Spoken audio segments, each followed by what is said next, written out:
Hello नमस्कार दोस्तों, आप सब देख सकते हैं यूट्यूब और चैनल ऑल इंडिया मेडिकोच का। आपका अगर खांसी बहुत दिन से हो रहा है, नहीं जा रहा है, कौन सा दवाई यूज करें, कौन सा सिरप पिए और कैसा पिए, कितने का आता है, कौन सा सिरप साइड इफेक्ट करता है, नहीं करता, ब्रांडेड कौन सा होता है, चलिए इस वीडियो में जानते हैं। वीडियो को लास्ट तक जोड़ते हैं। देख सकते हैं बेनाड्रिल सिरप है जो खांसी के लिए नंबर 1 दवाई है।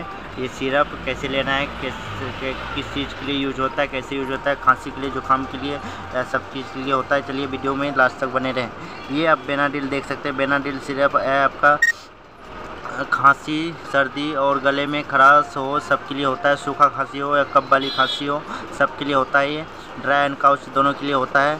और ये जो कैसे यूज करना है, चलिए चलते हैं, बताते हैं कैसे यूज करना है। आधी गिलास गुनगुने पानी में 10 ml डाल के दिन में 3 बार लिया कीजिए। और बड़े बुजुर्ग सब ले सकते हैं। और ऐसा ही वीडियो देखने के लिए हमारे चैनल को सब्सक्राइब, लाइक, शेयर करें। और कोई भी दवाई की ज़रूरत पड़े, कॉन्टैक्ट नंबर दिया हुआ है, पर्सनली व्हाट्सएप करके पूछ सकते हैं। वीडियो देखने के लिए धन्यवाद।